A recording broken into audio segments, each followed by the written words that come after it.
Hello, hello, hello. This is Ruby Jones, your favorite dental diva. I am here to walk you through Chapter 4 Clinical. All right, so let's get to it. We will start with the first prep. And remember, you are going to be restoring not just one, but two fillings today. One filling will be an amalgam restoration, silver, and the other filling will be tooth-colored composite. So be aware of your positioning for your HVE. Always be mindful when your doctor stops the handpiece or stops preparing.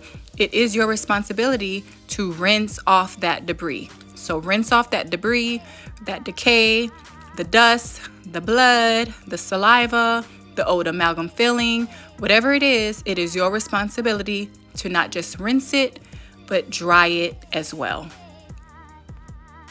Okay, so we have completed the second prep. And again, you have to rinse that debris off, you guys. Rinse that debris. And not just rinse, but dry it, hovering your HVE over, collecting all of those particles.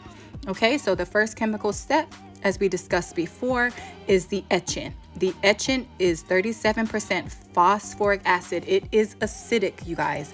You allow it to sit there for that 15 seconds or so, and you are to rinse it all the way off. All the way off. Nothing should be left behind, okay? So do a good job at rinsing it thoroughly. Again, hovering over with your HVE to collect most of that things that you're rinsing off. You always want to pick up your mouth mirror to check behind to see if there's any residue. And oh, do you see that? I see etchant left behind, which we cannot do. So you're going to pick up that HVE and that air and water syringe again and rinse off all of your etchant. And now we are good to go. That was the first step. Now we are going to apply the prime and bond, or the bonding agent, right? You have your dapping dish because it's a liquid, and you have your micro brush that you are going to use to scrub the floors and the walls of the entire prep. It is an adhesive, guys. So if you're wanting the filling to be successful, you have to soak the tooth, the prep, scrub it in. This is a little bit of air pushing that bonding agent, making sure that it does surround the entire prep. It hits all the corners and crevices, followed by a light cure. Okay, so now remember, your doctor will be returning, so you must be ready with that flowable, but in class, you are the assistant and you are the doctor. So remember, flowable is going to be a liner. Do not fill the entire prep with flowable, guys.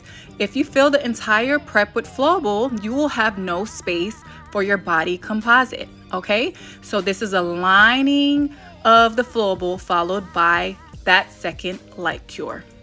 Now we are ready for the packable, or the body composite, which is the thicker composite. It's so thick that it has to be squoze out of the gun, okay? So you make sure you pop that compule into the gun and hand it over to your doctor. This is where I want you to take your time. Use all of the instruments that you were introduced to this week, you guys. I just went and used that condenser, that plugger. You can see how it plugs. Right now I'm using the ball burnisher. You can see how it smooths things out, and it can also be used as a plugger. So take your time. Just don't jump to the light curing stage. Now is your time. I'm using the cleodiscoid, the occlusal carver. Okay, and so using these instruments allows you to really understand the functions of these instruments and why the doctor and when the doctor would need it. Okay, right now I am using the plastic instrument, which is the universal. So with the universal or plastic instrument, you are able to do pretty much all functions. It has a slender side where you can remove access. It has a little bit of a round side like a ball burnisher. It has a flat end to it that acts as a condenser or plugger. And so play around with these instruments before you just jump to the light cure. I'm adding anatomy, just have fun. I'm adding anatomy, I'm adding grooves and dips and different characteristics to your filling. There is no right or wrong way. But I do want you to ask yourself, are our teeth flat? Are they flat? Absolutely not. They have a lot of different characteristics. They have all of these cusps, all of these grooves, all of these dips. And so using these instruments, create that, have fun with it, okay? And the function of these instruments will stick with you. And again, once you are done having your fun and shaping your tooth, you light cure, okay? So you light cure, and more than likely you will use that Explorer just to make sure that everything has hardened, and just admire all of your hard and beautiful work, okay? Last, we gotta check that bite before we polish.